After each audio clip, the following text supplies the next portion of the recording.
Bonjour Lars. Hello. Bonjour. Ça a été un tel défi de rendre cette interview possible. J'adore parce que pour moi, ça veut dire que c'est important. Ça signifie que cet entretien sera extraordinaire. Ça, je le sais déjà parce que je t'ai déjà interviewé. J'ai lu ton livre, je connais la profondeur de ton savoir, de tes enseignements et de ton expérience. Tu étudies ces sujets depuis 40 ans. Cette interview est importante parce que nous allons aborder ici le noyau même du message divin. Ce sont des informations capitales pour ceux qui sont appelés à les entendre, bien sûr. Cela ne s'adresse pas à tout le monde, mais il s'agit clairement de quelque chose qui a du sens. Donc, toi, tu es danois, cet entretien se fera en anglais et il sera traduit en français pour que autant de francophones que possible puissent lire ton livre, qui a été publié dans de nombreux pays en même temps, sous le même format, ce petit format plutôt intimidant à tenir en main, mais une fois qu'on dépasse cela, il y a quelque chose de très profond dans les mots que l'on lit, quelque chose qui peut transformer notre vie. Donc, je suis très reconnaissante de pouvoir converser avec toi parce que, à mes yeux, je respecte ton cheminement parce que c'est quelque chose que tu vis, que tu as étudié, que tu pratiques, c'est quelque chose qui émane de toi, même si tu es un être humain, et c'est très inspirant. Et pour moi, c'est important de parler à la bonne personne pour recevoir ce message-là, si tu vois ce que je veux dire. Oui, je vois. Merci beaucoup.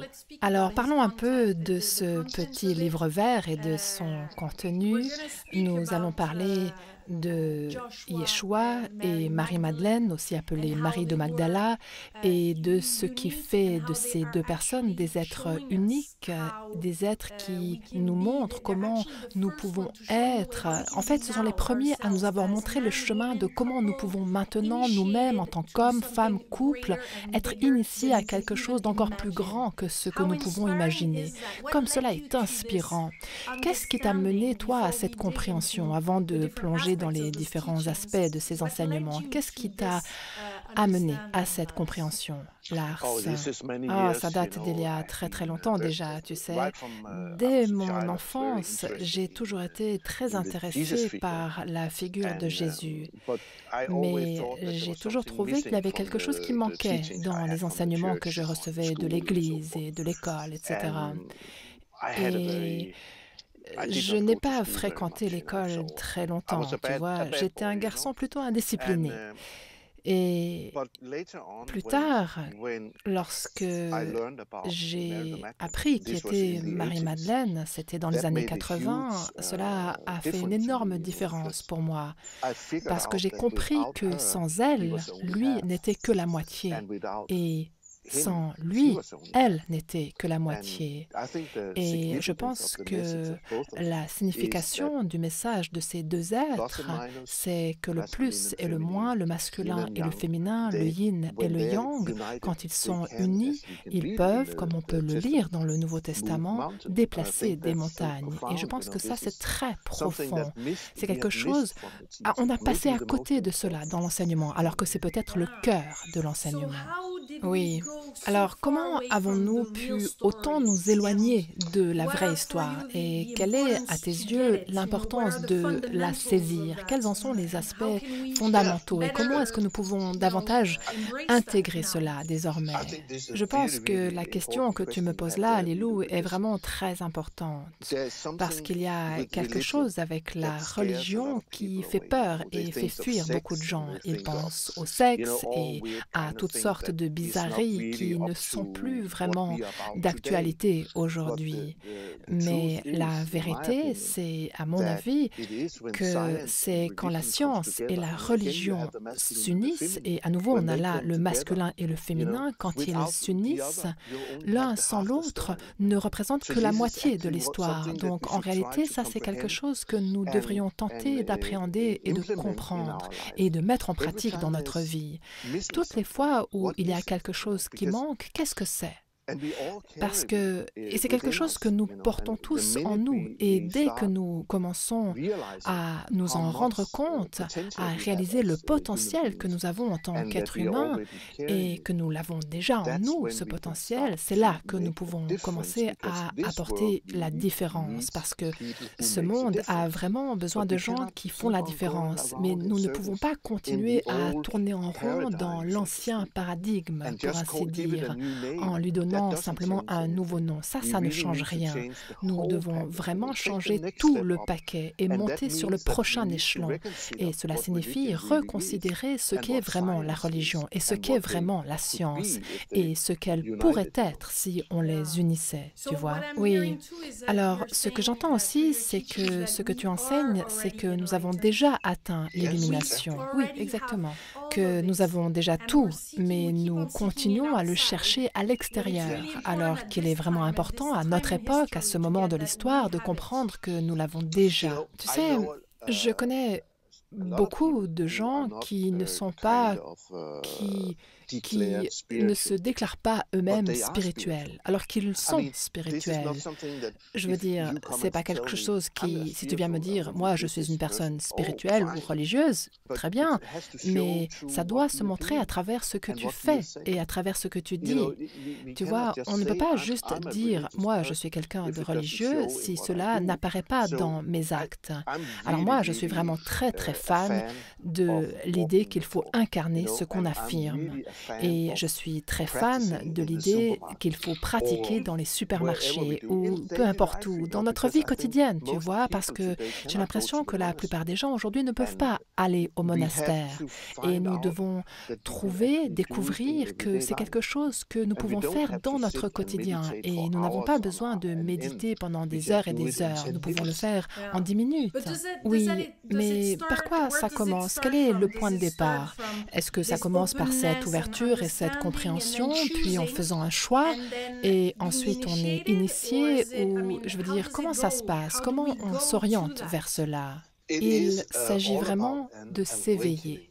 Parce que si nous avons déjà l'illumination, alors comment se fait-il qu'il y ait tant de gens qui n'en sont pas conscients? Et c'est cela, d'ailleurs, que nous disent Yeshua et Marie de Magdala et le Bouddha et tous les autres grands enseignants également. Ils nous disent qu'il nous faut renaître dans cette vie même. Tu sais, renaître. Et je veux dire, tout le monde, un jour, une personne est venue me voir en me disant « Je viens de recevoir un diagnostic, j'ai un cancer.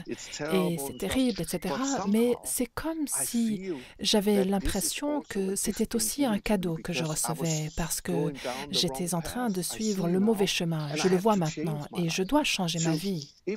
Donc, si nous commençons à voir que ceci est une initiation, quel que soit l'événement en soi qui nous arrive, par exemple, « Ah, ma femme vient de me quitter, mon monde s'écroule, ou j'ai perdu mon entreprise », quel que soit l'événement, il contient toujours un cadeau. Et si nous pouvons voir cela plutôt que de voir le malheur et la perte et tout ça, et le voir comme un cadeau, nous pouvons en tirer profit, construire à partir de là pour nous épanouir et construire quelque chose de tout nouveau. Souviens-toi que nous sommes co-créateurs. Et je pense que cela, tu le sais, toi. Et beaucoup de gens qui travaillent dans la spiritualité savent que nous créons notre propre réalité par la façon dont nous pensons, par la façon dont nous abordons la vie en général, par ce que nous mangeons, tu sais. Il y a tellement de choses dans lesquelles nous pouvons apporter des changements. Oui. Tu peux, s'il te plaît, baisser un peu ta caméra parce qu'elle vient de bouger et on va continuer l'interview sans autre. Oui, c'est mon Bouddha qui... Ah, c'est Bouddha qui est la tienne. C'est mieux? Oui, un peu mieux. Ça pourrait être encore mieux. Si tu l'inclines encore un peu, oui, là c'est bon. Donc, merci Bouddha. Donc, mais il existe des outils. Eux avaient des outils, ils ont reçu des initiations, ils se sont comme initiés l'un l'autre. Parle-nous de Yeshua et Marie-Madeleine. Comment ça s'est passé pour eux? Oui, il y a un très beau passage dans un ancien texte en araméen où Jésus ou Yeshua dit ceci au sujet de Marie-Madeleine ou Marie de Magdala. « Mon épouse et moi ne faisons qu'un, exactement comme Marie de Magdala, que j'ai choisi pour moi comme exemple, ne fait qu'un avec moi. Quelle parole magnifique! Mon épouse et moi ne faisons qu'un, exactement comme Marie de Magdala, que j'ai choisi pour moi comme exemple, ne fait qu'un avec moi. Tu vois, cette épouse dont il parle est en réalité le principe féminin intérieur en lui. Il vient de découvrir cela et il a pris conscience de ce principe féminin et il voit ce principe reflété dans une femme terrestre, Marie-Madeleine. Et c'est pour cela qu'il l'a choisie comme partenaire, comme son enseignante, comme sa seule et unique, car ils ne font qu'un. Et dans le Nouveau Testament, on peut lire que Yeshua a fait sortir 7 mauvais esprits de Marie-Madeleine. Non, il a ouvert ces 7 chakras. Oui, parle-nous un peu de cela, s'il te plaît. Oui, eh bien, tu vois, les chakras dans l'école de mystère des Esséniens, où Yeshua a été initié, on les appelait le premier ciel, c'est le chakra de base.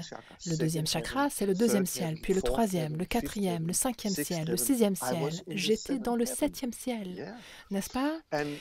Et donc, nous pouvons lire aussi que Paul, dans une de ses lettres, a dit qu'il avait été amené dans le 4e ciel, c'est-à-dire la zone du cœur, tu vois.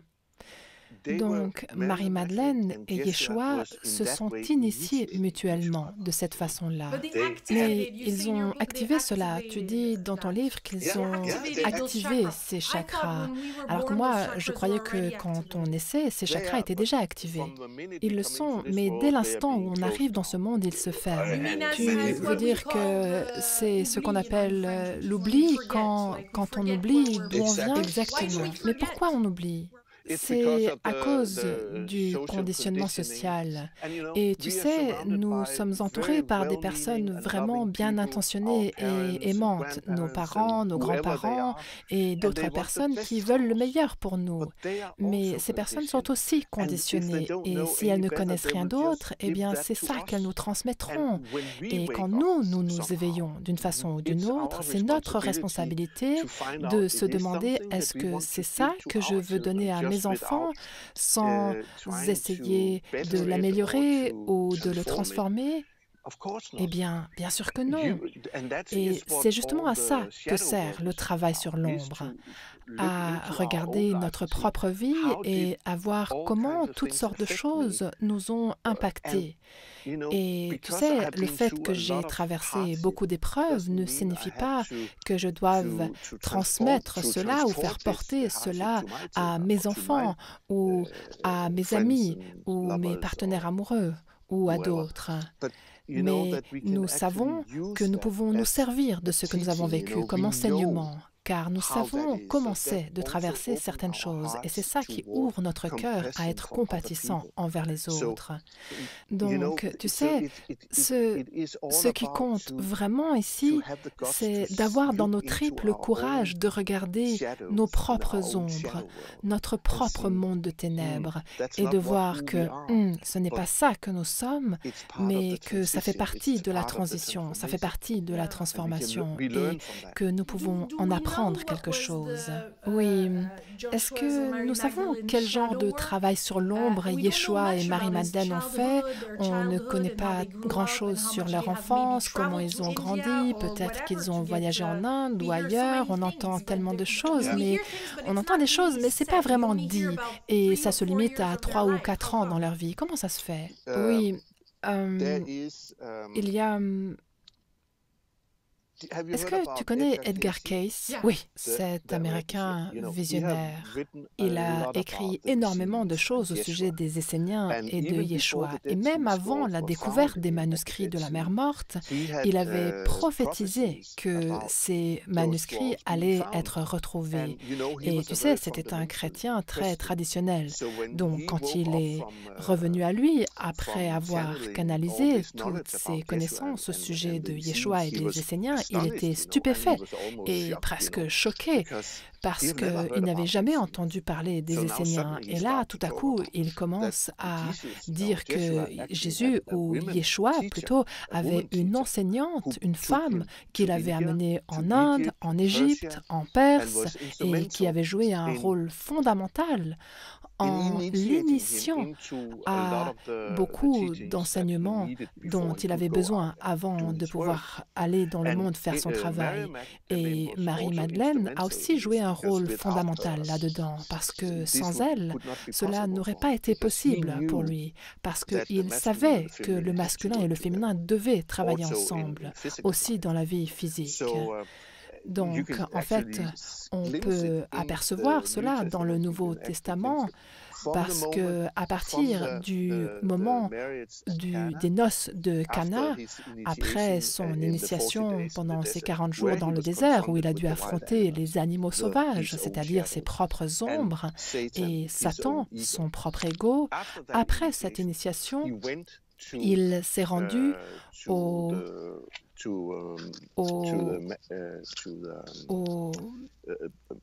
noces de Cana.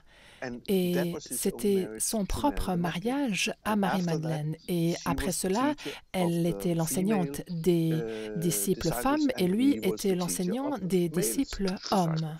Donc c'était un mariage spirituel. Oui. Mais ce travail sur l'ombre, qui était le sujet de ta question, ce travail a été accompli en fait pendant les 40 jours dans le désert.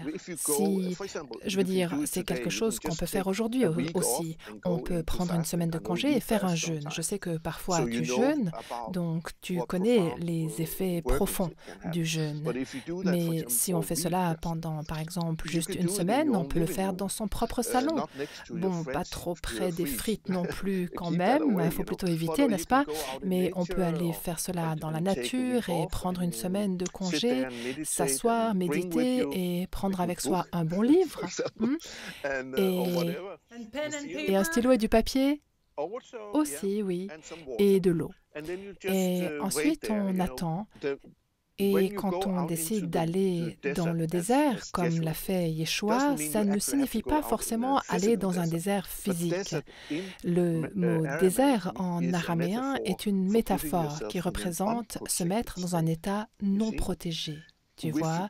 Donc, c'est ça qu'il voulait dire par « aller dans le désert ». Ils sont allés dans une certaine grotte près de l'université des Esséniens, au bord de la mer Morte, et Yeshua est resté là pendant 40 jours.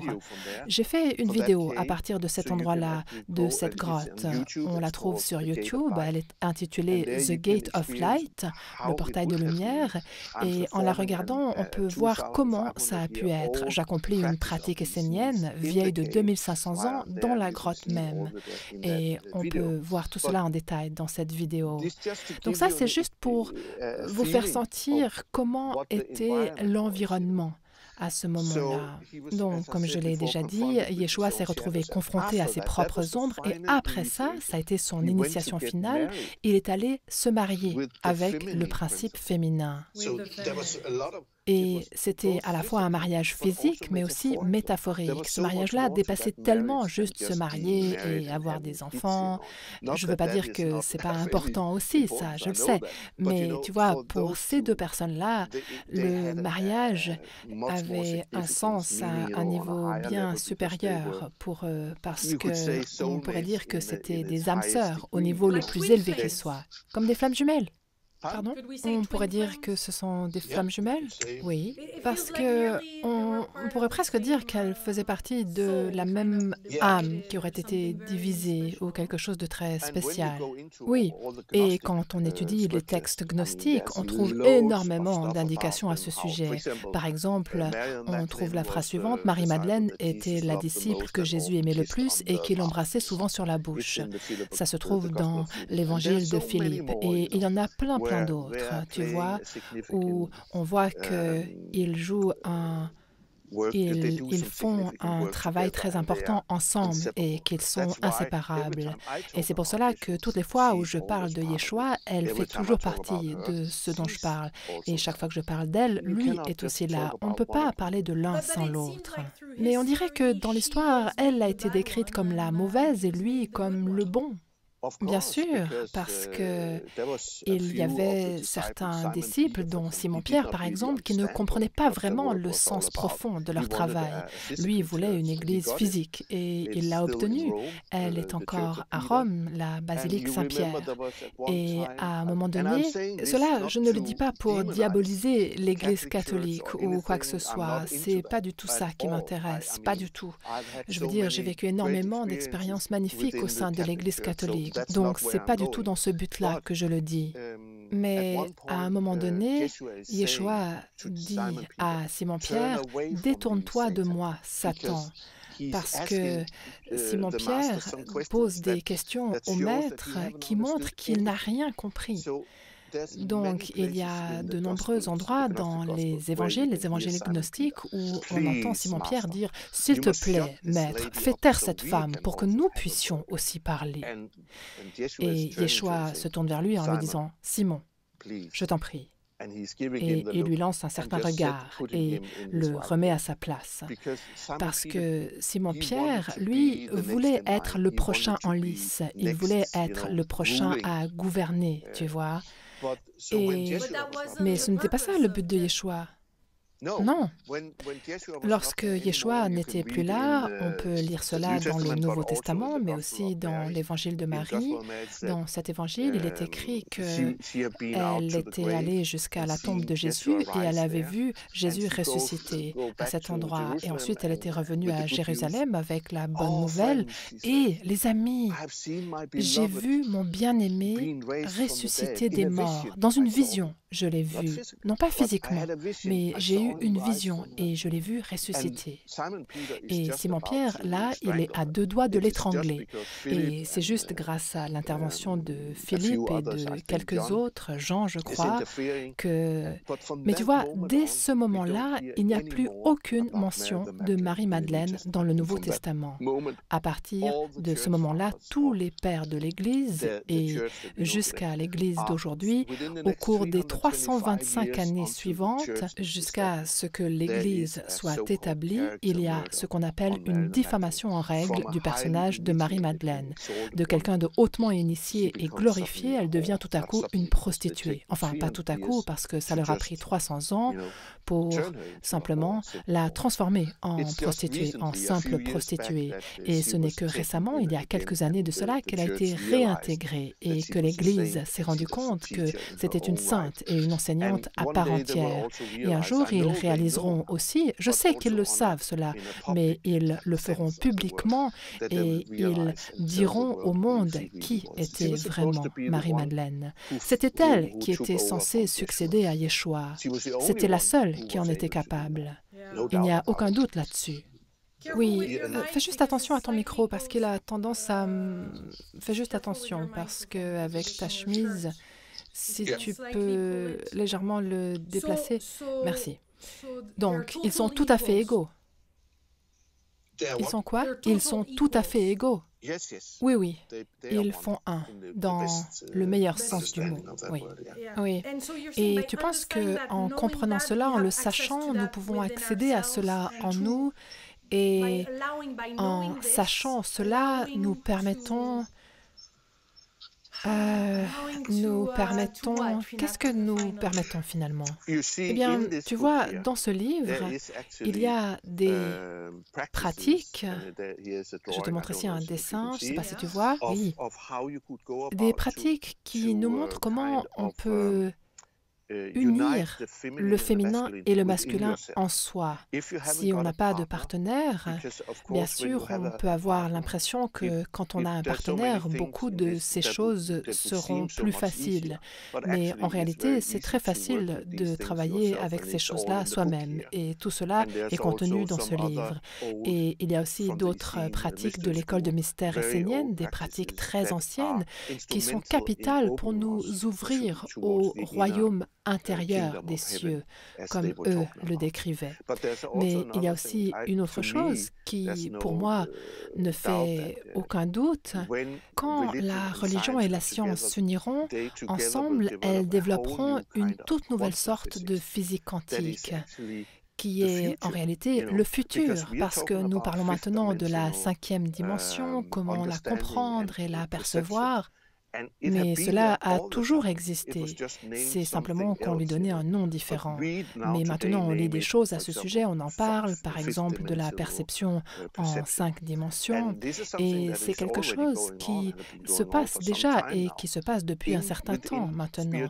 Au sein des enseignants spirituels qui font un travail sérieux dans ce domaine, oui, mais aussi dans certaines écoles kabbalistiques en Israël. Certaines proposent des pratiques très avancées. J'en présente aussi une dans ce livre et on la trouve également dans la vidéo que j'ai mentionnée, intitulée The Gate of Light. Cette pratique s'appelle la pratique du chariot de feu et elle consiste à créer un véhicule spirituel pour pouvoir s'approcher de niveaux supérieurs de conscience. Et c'est quelque chose que, ce qui est incroyable, c'est qu'on peut travailler avec ça partout. On n'a pas d'excuse pour ne pas le faire, parce qu'on peut le faire dans un supermarché ou partout où on est. Comme c'est pratique, en particulier dans cette période où on ne peut pas vraiment beaucoup voyager.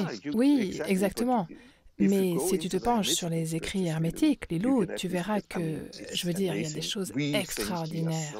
Nous, on se croit tellement évolués, tu sais, mais si on va lire les écrits hermétiques, là, on voit de quoi ils parlent. Et ils nous disent comment on peut aller partout où on veut. Vous voulez quitter le temps et l'espace? Oui, pourquoi pas? On peut même voir l'univers depuis l'extérieur, depuis hors de l'univers.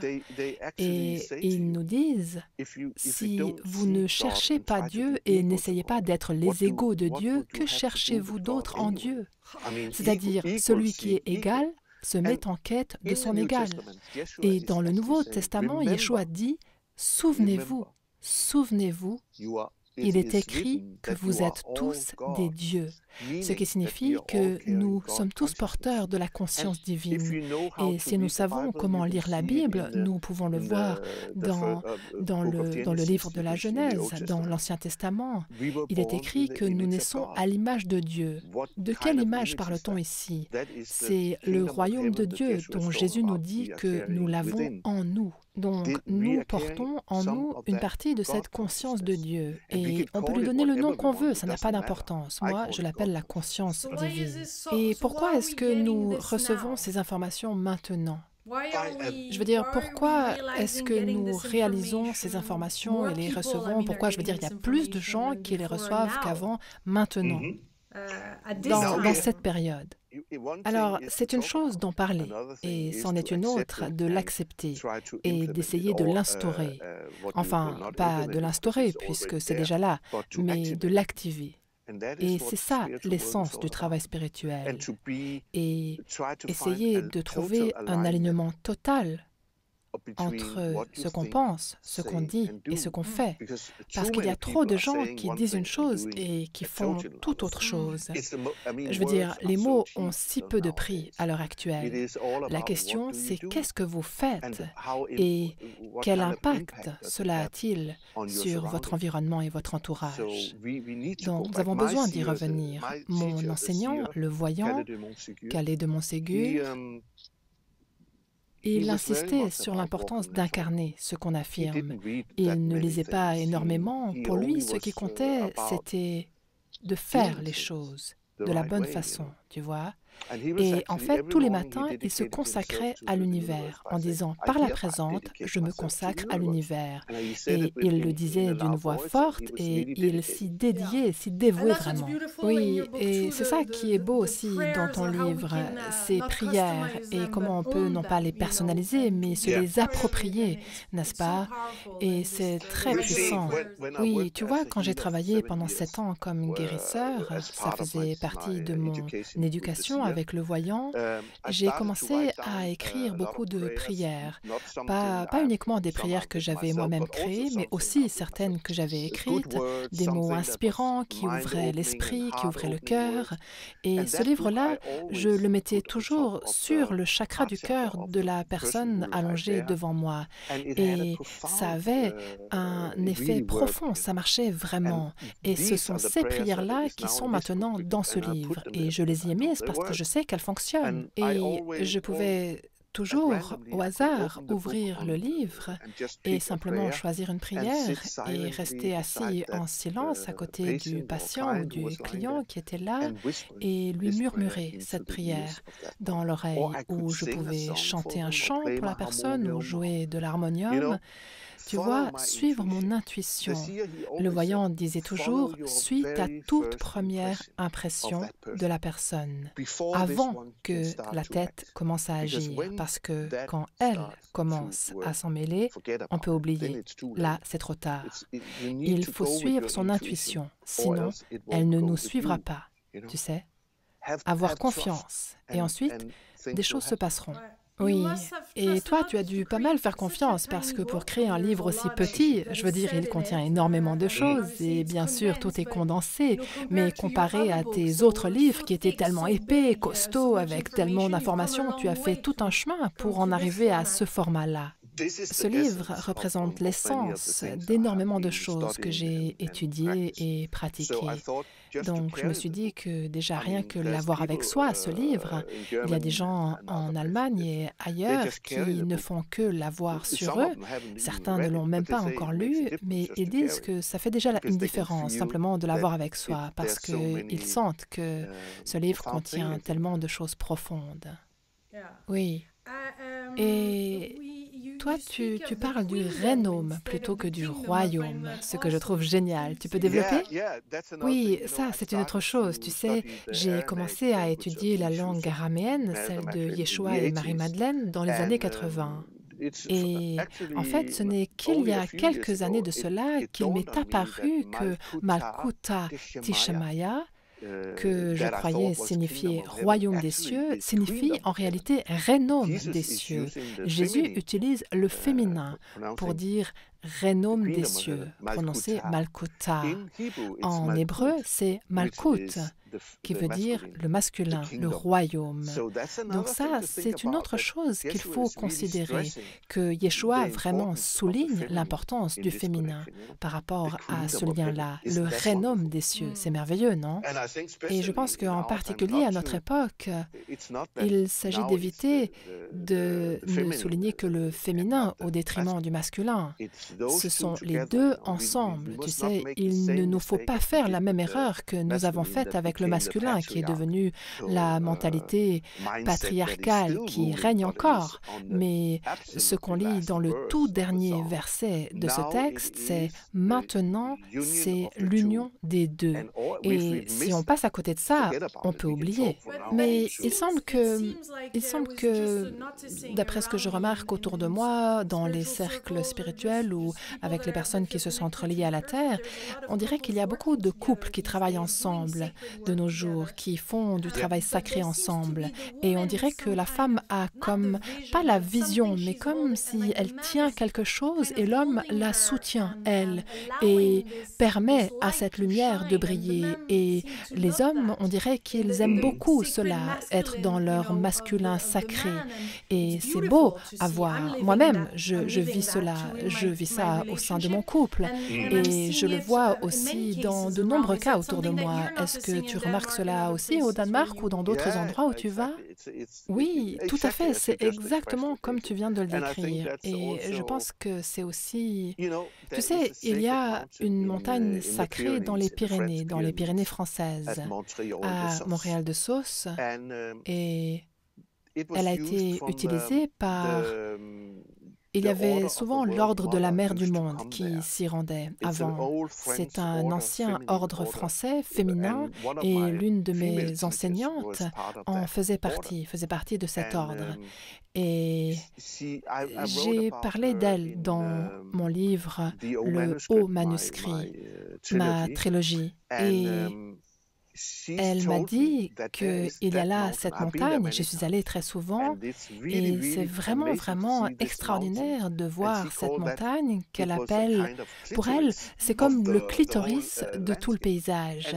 Et elle est entourée par des montagnes masculines qui sont là comme pour porter cette montagne, ce lieu profond de féminité. Et c'est exactement comme une métaphore de ce que tu viens de décrire. Le masculin qui tient, qui protège, qui sécurise, qui s'assure que tout aille bien pour qu'elle puisse fleurir. Exactement. Ça, c'est le vrai amour. Oui, et ce masculin ouvre, je dirais. Le masculin est l'ephata, celui qui ouvre pour que les choses puissent... Et il soutient, oui. Et elle tient la lumière. Et c'est à travers lui et elle que cette lumière est révélée, oui, est libérée. Exactement. Et est-ce que tu dirais qu'il y a maintenant plus de lumière parce qu'on parle toujours de cette dualité, on dit que le bien n'existerait pas sans les ténèbres. Alors bon, à première vue, on a l'impression qu'il y a beaucoup plus de choses négatives qui se passent actuellement, mais y a-t-il encore cet équilibre ou est-ce que tu dirais que maintenant il y a toujours plus de lumière et des fréquences toujours plus hautes? Comment tu perçois ce qui se passe actuellement? Je pense que c'est juste que plus il y a de lumière, plus l'obscurité apparaîtra, mais aussi tu sais, l'obscurité et la matière noire, en réalité, ce n'est rien d'autre que de l'inconscience, un manque de conscience, tout ce qui doit être conscientisé. Et c'est en train d'arriver parce que la lumière va continuer à évoluer et faire évoluer. Mais nous sommes à un tournant crucial dans notre évolution. Donc, tout dépend de nos choix. Qu'est-ce que nous allons choisir maintenant? Quelle route nous allons choisir d'emprunter maintenant? Donc, c'est une période très excitante aussi, voir ce qui va arriver. Donc, tu es heureux d'être sur Terre en cette période. On dirait que nous sommes des âmes très courageuses. Je pense que nous tous qui sommes ici actuellement, nous sommes ici avec un but. Et en particulier, quand on essaie d'avoir le courage de commencer à travailler avec la spiritualité, parce que ça, vraiment, tu sais, il y a beaucoup de gens qui pensent, « Ah, mais si je deviens une personne spirituelle, tous mes mots, toutes mes paroles disparaîtront. » Non, c'est là que ça commence, la parole, quand on commence à travailler sur soi.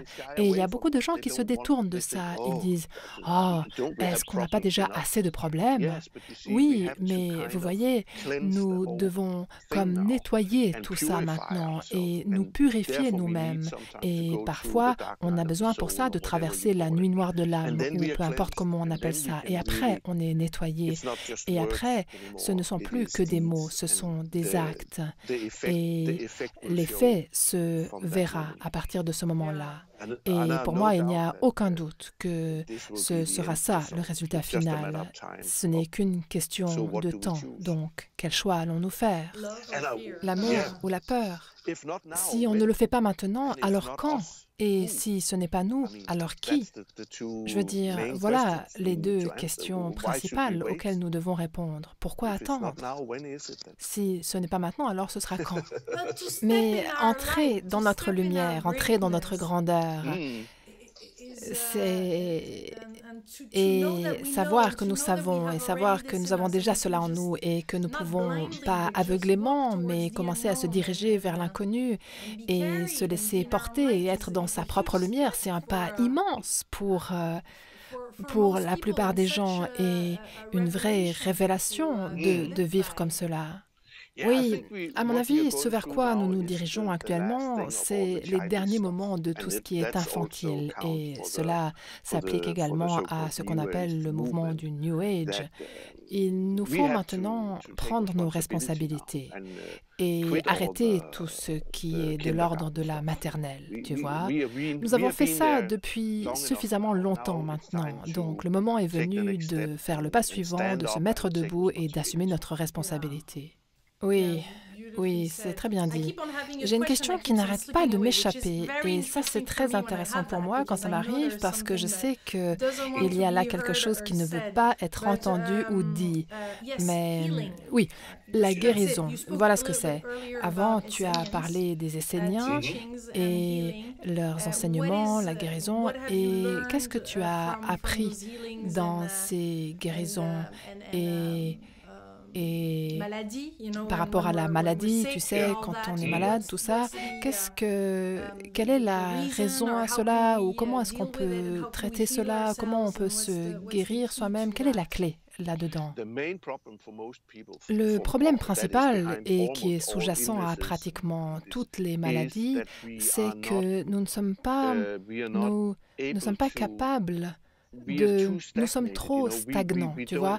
Nous ne comprenons pas que tout change constamment. Et si nous ne suivons pas le courant et ne découvrons pas que c'est une danse cosmique à laquelle nous sommes invités à participer, si nous n'arrivons pas à accepter cela, eh bien, c'est la raison qui explique un grand nombre de souffrances que nous vivons.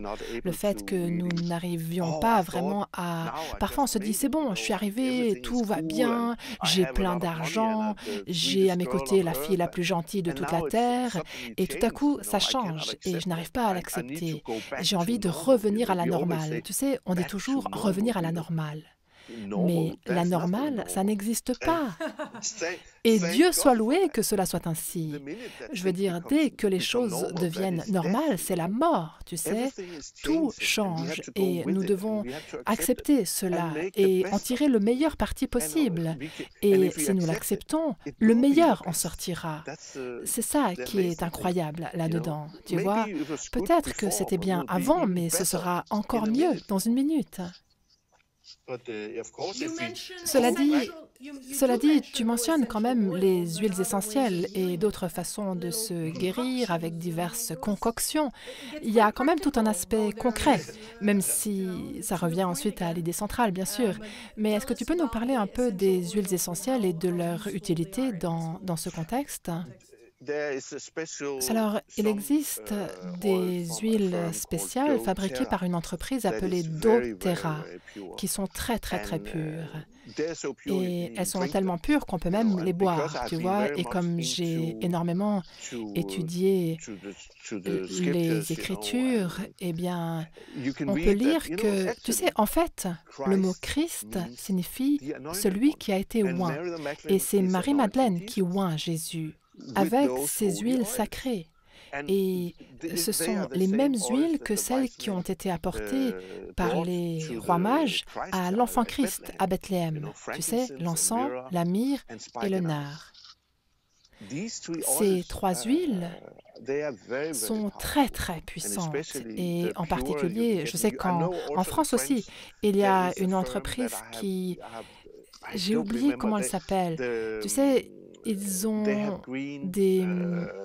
des étiquettes vertes. Tu la connais? Oui, oui, j'essaie de... Elles sont aussi très très bien. Et ça, ce sont les deux seules entreprises avec doTERRA, qui vient d'Amérique, dont les huiles sont vraiment pures, à ma connaissance. Et toutes les fois où je vais en France, je les achète et je les utilise dans mon travail. Oui, on les trouve dans les magasins bio. C'est vrai. Et il y a aussi des pharmacies qui les ont. Moi-même, je les ai toujours achetées dans des pharmacies. Il y a des pharmacies spéciales où il y a une personne qui se spécialise là-dedans et qui peut nous aider et nous guider dans ce domaine-là. Oui, et tu es conscient qu'il y a toute une problématique autour de la commercialisation des huiles essentielles parce qu'il y a certaines industries, certains laboratoires qui empêchent les huiles essentielles d'être pleinement, en particulier celles qu'on met sur la langue ou quand on fait plus que juste les inhaler. Donc, comment toi tu les utilises? Eh bien, ma recette à moi, qu'on trouve aussi dans le livre très rapidement, je prends un peu d'huile d'amande ou une huile semblable et j'y mets quelques gouttes, par exemple 5 gouttes de chacune de ces 3 huiles que je viens de mentionner. Et j'ai juste une petite bouteille comme ça, je la prends toujours avec moi.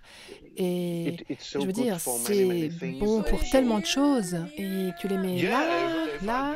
Oui, si je donne un soin de guérison, je peux le mettre sur le front de la personne ou à l'endroit où je sens qu'il y a un besoin de guérison. Peut-être qu'il y a un endroit du corps spécifique où cela est nécessaire, donc j'en mets à cet endroit-là. Mais pour revenir à l'industrie médicale et pharmaceutique, à Big Pharma, etc., je veux dire, ça fait partie de l'ancien dogme, tu vois. Et ce sont des jeux d'enfants et c'est terminé. La cupidité, c'est fini. Ça appartient à la maternelle, tu vois. Gagner beaucoup d'argent juste pour gagner de l'argent, ça fait partie de la maternelle. Tout ça doit disparaître. C'est une nécessité et ça va disparaître. Il n'y a aucun doute dans ma tête à ce sujet. Mais nous devons faire les bons choix, nous devons prendre notre responsabilité et contribuer à promouvoir la médecine de la nature. Je veux dire, elle existe depuis des milliers d'années, depuis des millions d'années. Donc pourquoi tout à coup ne devrait-elle pas fonctionner maintenant parce qu'il y a quelqu'un qui vient nous dire non, c'est dangereux? Oui, mais il est aussi dangereux de boire ce produit que j'utilise pour nettoyer mon écran. Mais je peux quand même aller en acheter toutes les bouteilles que je veux. Et si je commence à boire ça, probablement que je vais tomber raide mort. Donc, je veux dire, il y a beaucoup de choses comme ça. L'essence, par exemple, on peut acheter tout le pétrole et toute l'essence qu'on veut, mais si on boit ça, on meurt. Alors, s'il vous plaît, je pense que les gens sont assez intelligents pour gérer ça. Soyons cohérents. Ce que j'entends, c'est que tu cherches à avoir de la cohérence. Oui. Et je pense qu'il y a beaucoup de gens qui seront assez malins pour réussir à manier les herbes médicinales et à utiliser la nature, etc. Il y a des livres à ce sujet et qui nous expliquent comment procéder. Oui. Et ça fait aussi partie du monde futur. Et ça a toujours fait partie de l'humanité sur Terre. Les herbes médicinales, etc. Et les médecines naturelles. Oui. Et aussi les huiles essentielles. Oui. Merci beaucoup, Lars. Merci, Lilou. Ça m'a fait plaisir de te revoir. C'était génial et j'adore le cadre que tu as choisi. Merci pour ça. Je sais que tous ceux qui ont regardé cette vidéo apprécient cet arrière-plan et ce cadre, l'énergie de la terre. Et c'est vraiment bon, en particulier quand on regarde la vidéo et qu'on est soi-même dedans. Tiens, ça vient de retomber. Mais on a réussi. J'aimerais juste dire à tout le monde qui a regardé cette vidéo jusqu'ici que nous avons dû surmonter énormément d'obstacles pour faire en sorte que ça se passe. Et je suis tellement heureuse qu'on les fait jusqu'au bout et qu'on les réalise parce que le moment est juste maintenant, manifestement. Oui, moi aussi, je suis ravie. Ça a été un privilège de t'interviewer à nouveau et j'ai hâte que cette vidéo fasse le tour du monde et soit traduite et partagée. Donc, merci beaucoup, Lars, d'être un tel phare, une telle lumière. Merci, Lilou. Prends soin de toi. Merci, toi aussi. Plein d'amour. Au revoir. Au revoir et merci à tout le monde. Merci d'avoir visionné cette vidéo.